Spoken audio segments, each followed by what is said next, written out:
Okay, if you have received or you have purchased the pre-order, which they should be going out soon, of the 1/4 inch gauge sock X Loom, which means it's small, you'll notice it's a little different than the other X Looms. It's got a sharper point to the middle.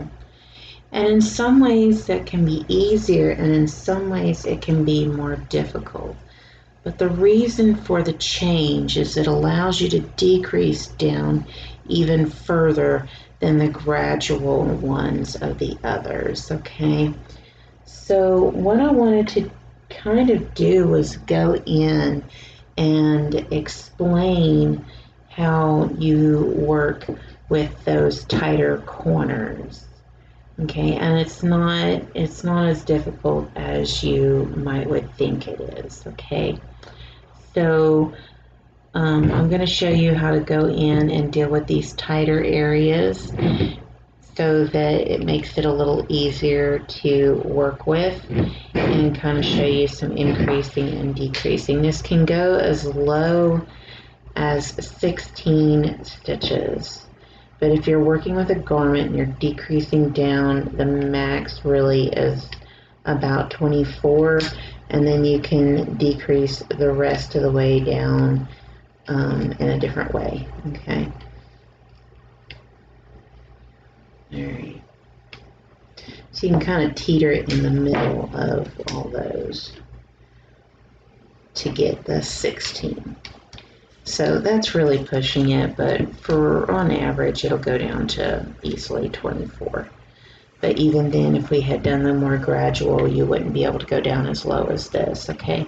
So I'm going to kind of start off with the middle and show you kind of the increasing out, how to get in them tight spots, how to do some purling and that kind of thing, because that's going to be the challenge of the sock loom. But you can make a beautiful sock, which I've done here, out of the X Loom. And what the benefit is for the heel here, I haven't done a short row heel. I haven't done a gusset.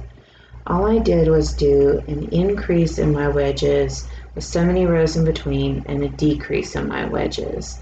And if you order this loom, you will get this pattern in with the loom, okay? So you can make this pattern if you order the loom, all right? It's a beautiful pattern. It looks more complicated than it is. It's actually really easy, and particularly once you get the hang of how to do the increasing and decreasing on this loom, you really can go far on making your socks a lot more simplistic, okay? So let's get started. Okay, I'm going to do a quick little synopsis of my favorite sock yarn, and that's Elise Diva Stretch. You can get in a ton of colors. That's what this is made out of.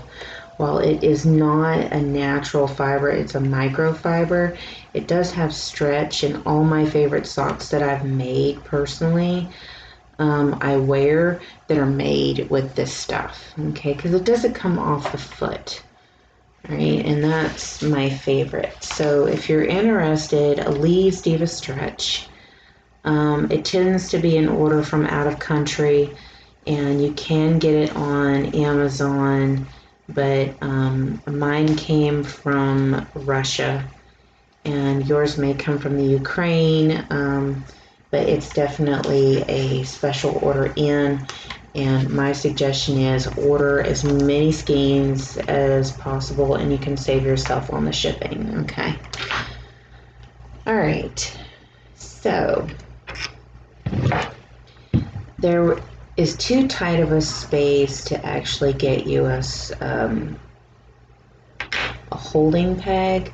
So what I like to do is just kind of do a little half knot and get one of these other ones, okay? And because I'm going to show you an increase out, I'm going to actually do a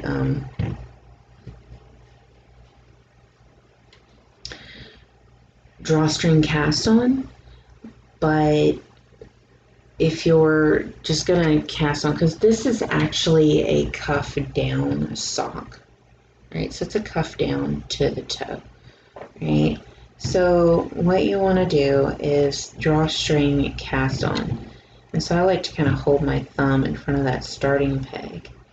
And I'm going to weave in and out. And it takes a little getting used to, but once you get used to it, it's not too bad. Okay. In and out.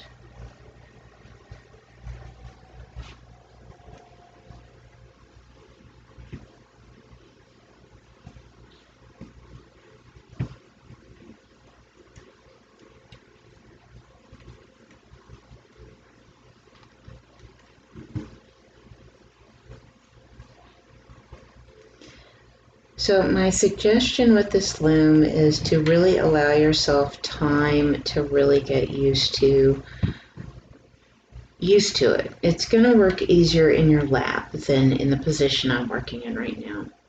So I'm going to toss that first loop over right there. I'm going to move over here and I'm going to toss this next loop that I've created over. And sometimes it's easier to hold the hook up like this on those narrower ends. And my suggestion is to learn how to hold your hook in such a way that it's not so rudimentary, because you may want to, but it helps if you can adjust your hook in different positions with the flow. Okay, I always find getting started a little slower, but then once you have some stuff pulling through and everything, you're in good shape. All right, so here's your drawstring cast on, right, just to get you started. Now on the wedge pegs, I always like to go hook down and up. Okay, no, I don't normally do that. That's not my normal style, and you may want to do that with those thinner pegs. Okay, so we've done our drawstring cast on, and now we're just going to do a loop around. Okay, so you're just going to toss over, and again, I find that it's easier to hold the hook down and up on these inner ones. Okay, go down and over, hook down and over. But now when I start going on to those straightaways, when you get out further, it makes it a little easier to do the method that I personally do. Okay, so those tight pegs, go point down and over. And you see I'm already starting to speed up. Point down and over, point down and over. Down.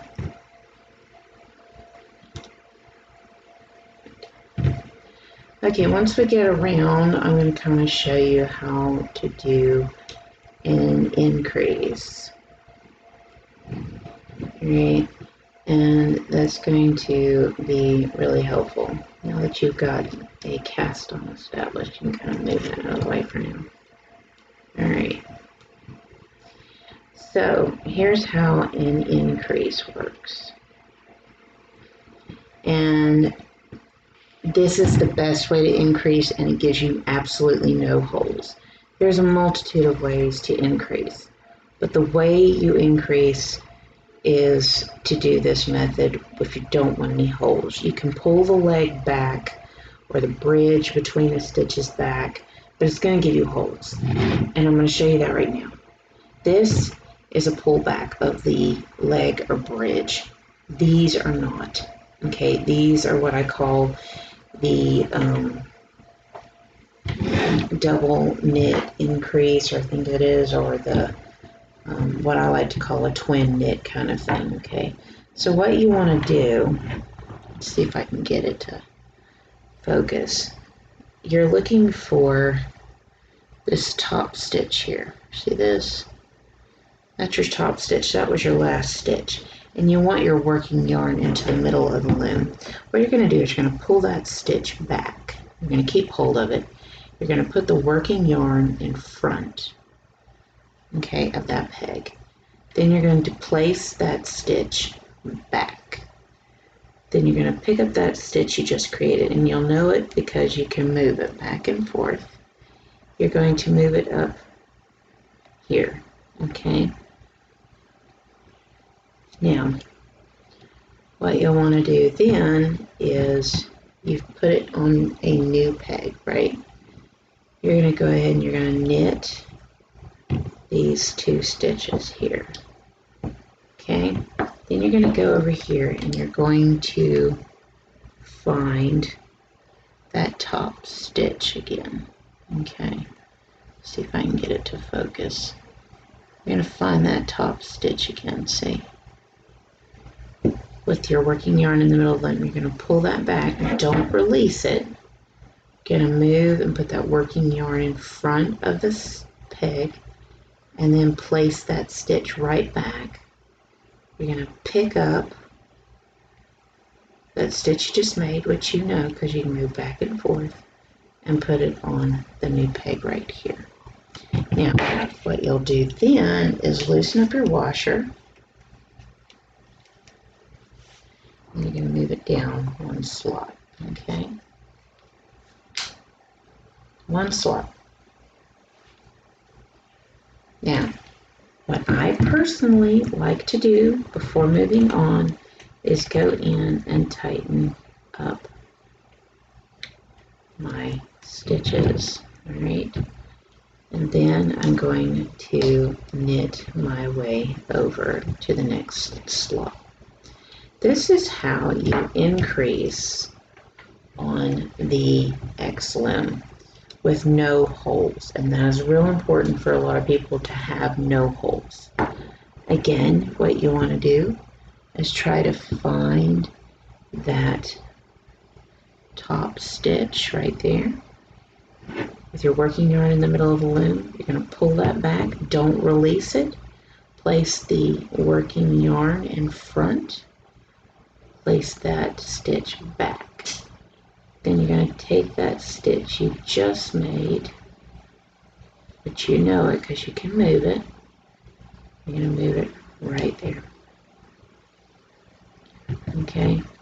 Then you're going to knit 2 pegs. Okay. And this is called a wedge increase. All right. So if you're getting that pattern and you're like, well, what the heck is a wedge increase? That's what it is.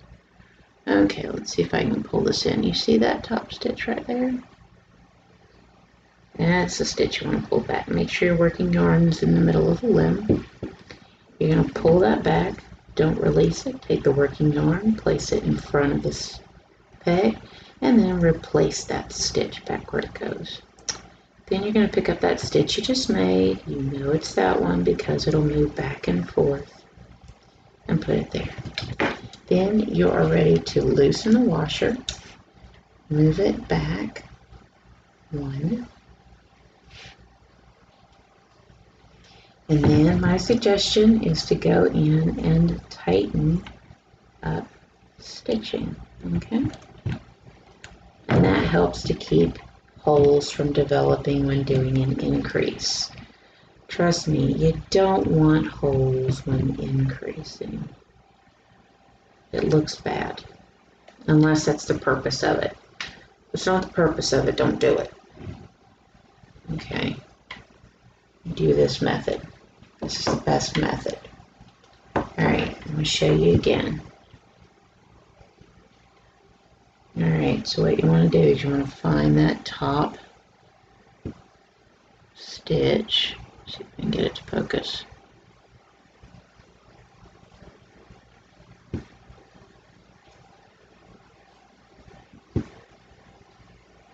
Been focusing perfectly up until now.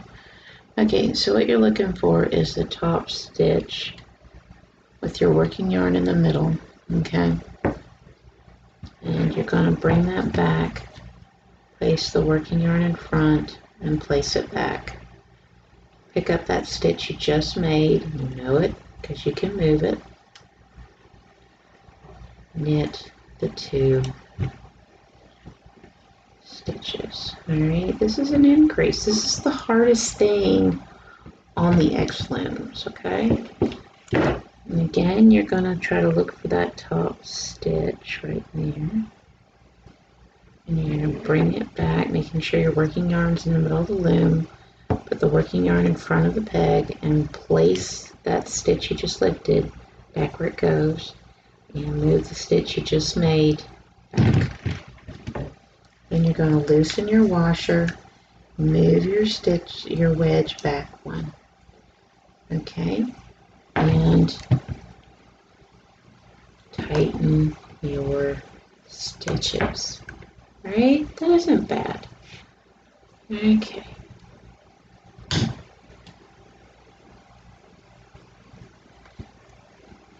Alrighty. I have one more wedge to increase. Alright. So that's how you increase. And normally when you're doing this, you're going to do so many rows between your increases. A lot of times it's anywhere from 4 to 9 rows, depending on what you're after and that kind of thing. So the increase is good to know. A lot of times you're decreasing more, and most designers are probably going to work for focusing more on that decreasing rather than the increasing. But I find it's beneficial to know both methods of increasing so that you have the option to do anything you want. There's nothing that's limiting you, okay, on making these looms sing, because you bought this loom.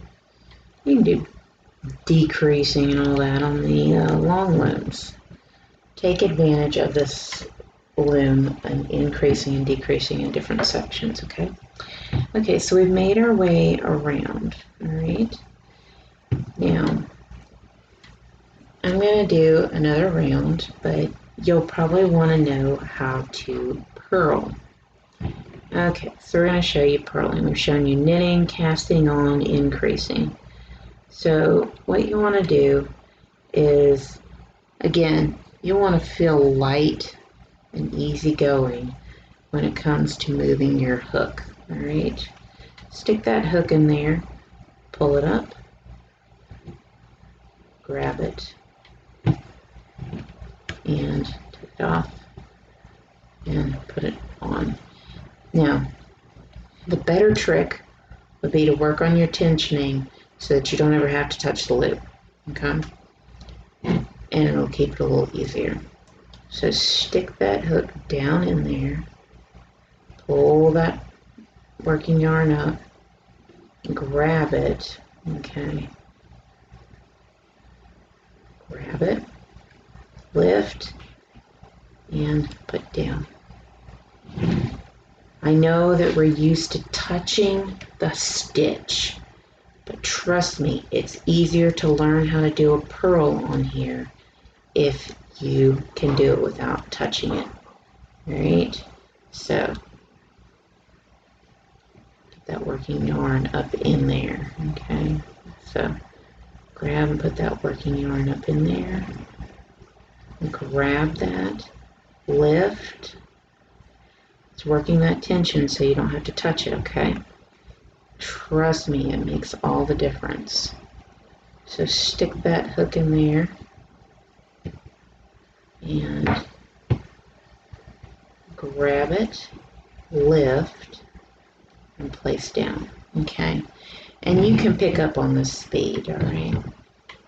So that's the challenge. Just stick your hook in, place the working yarn under it, lift, and you may have to help sometimes, okay, on corner pegs like this, but it's more of a guide than to actually grab the stitch and put it back on. You're gonna find it's not gonna be easy to do the grab the stitch and put it back on.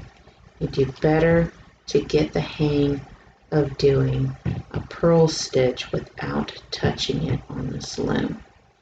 Now, if you're new to this loom, you're going to knit tighter. trick is I would use a stretchy yarn to start. It's got a lot more give and everything to help you work with it, okay? So you can see I'm moving a little faster now, but it takes practice to get used to these looms. Don't expect it to be instantaneous, all right? Particularly when you have those tighter areas. If you're used to working with the X loom without the tight areas, this is going to be still kind of new to you, okay? Now the only ones that I find tend to give me a little problem are these, which might need a little guidance. Okay, and that's not much. It gets easier when you're not even working in the middle of the loom. Okay.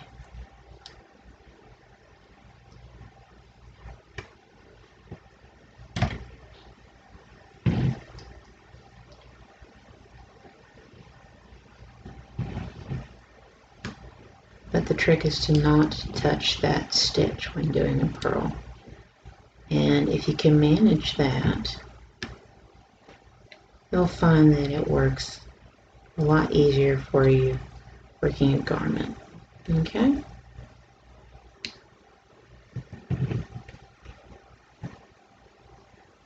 And again, this is your more challenging stitch here. You just kind of guide it and pull it. Okay? It's more of a guidance rather than to grab that stitch.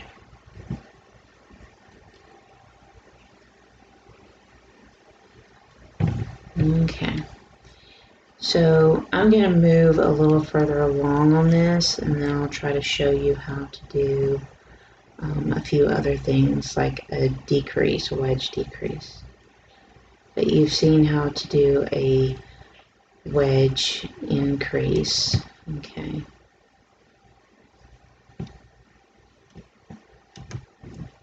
Let's give me a little more trouble. There it goes.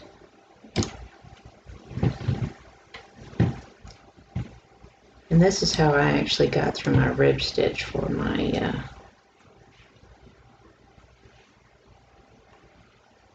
sock a little faster for the pattern that you're going to get when you buy the loom. Okay? So you've got this purling that you're doing where you're trying not to touch, and you'll notice I'm really not got a death grip on my hook.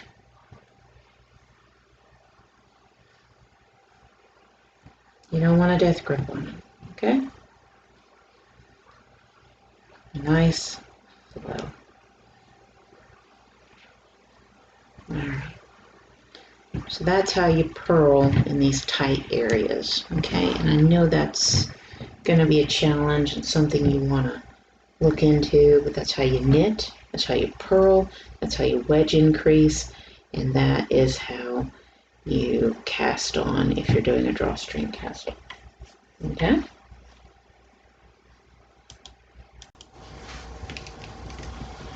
Okay, so I've gotten at least one more increase done, and what that's doing is allowing to show you more of what it's like when you're working more along the lines of a straight line. So here's the benefit of having those lined up so tight. You can go in and you can toss it over. You can just follow the line, okay, like that. And of course, on my wedge pegs, I like to take and do down, okay. And then I come over here and I line it up just like that and toss it over. As you can see, I'm pretty fluid with how I hold my hook. I try not to have a death grip on it. Now, certain pegs will give you a little more trouble than others, okay? You get the hang of it. Trust me, when you get done with one sock, you kind of have a flow for it, okay? But it's good not to hold a death grip onto your hook. Okay. So you can kind of line it up and down, and it just kind of makes it a little easier. This is a little more complicated in the little corners. Okay. But again, if you don't hold a death grip on your hook, this isn't that bad. Okay. I typically like to go point up, my personal preference. Now, when you're working and you've done a few increases and you think, God, that looks like it's going to be open, it's not. Okay, I can tell you right now, once the stitches are allowed to relax, those increase pegs are not going to be open. Okay, so there's kind of how you go about and do the knitting like that. Okay, well, now you're going to need to know what a wedge decrease is. Okay, so what a wedge decrease is where you're going to take the actual washer and you're going to loosen it up. You're going to shove it down a notch, okay, to the next slot.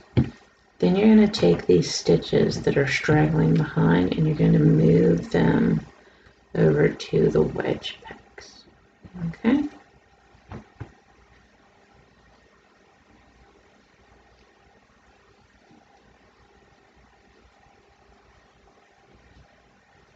Alright, and I typically like to do it all the way around. Now you don't have that option when you do the increase, and you have to do it independently and you have to remember it. So try not to forget it, okay? So when you get to those pegs, what you want to do is you want to knit both stitches over. Both stitches over. Okay? And that is a wedge decrease. Now it is super easy compared to a wedge increase. I know what y'all are all going to think. Gosh, that is so much easier. That you just loosen the washer, take it down a notch, tighten the washer, take these stitches that you just left behind and put them on the wedge pegs. Super easy, right? You don't have to forget them. You can do them all at once. There's no waiting on them. Yeah. Wedge decrease. Super easy. And usually in my notes, particularly if it isn't anything special, it's just a stockinette stitch and I'm not needing a particular wedge to increase, I'll just say wedge decrease 4 and knit. And what that means is do your 4 wedge decreases and then just knit all the rest of the stitches. Just knit them all. Okay? Alright, so that is how you do a wedge decrease. I'm not going to harp on it as much as I did the wedge increase because it's more difficult. But that's a wedge decrease. That's how you knit when you start getting on them longer strips and how you purl. And I think that's kind of pretty much a basic for you. Now,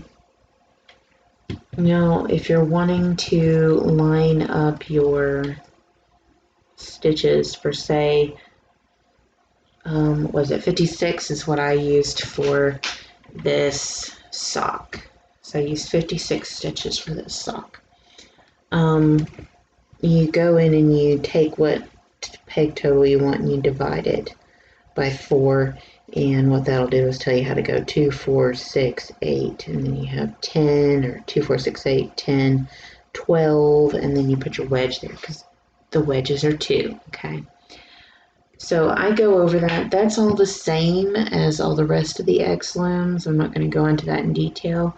I just wanted to touch base on these finer pegs in these inner corners that make it so tight, but it also allows you to go in and really decrease down and increase out. Okay, so it makes it a lot easier to do this method. Okay, so the trick is light hold on your hook, you know, not a lot of pressure, where you're able to adjust it where you need. And watch your tensioning. My suggestion is start out with a stretchy yarn, so you're gonna knit tight. It's gonna take some getting used to. Give yourself a sock, literally. You can try even a baby sock to do this. You can set it up for 36 pegs, and you can do you a baby sock just to get used to it. Make you 2, make you 3 or 4 socks before giving up on this loom. You really want to do at least 3 to 4 projects on any X loom, including this one, to get the hang of it. It's a new tool. You need to develop muscle memory. I don't lie about this. This isn't like picking up a round loom or a long loom. This requires developing muscle memory. It's an entirely new loom on the market. So it's an entirely new tool that's still based on loom knitting, but offers so much more versatility. But you've got to allow yourself time to get adapted to it. So you need to allow yourself anywhere from 3 to 4 projects in order to get a good feel for the X loom, okay? So that is how you go about and do some basics with the new universal sock X loom, okay?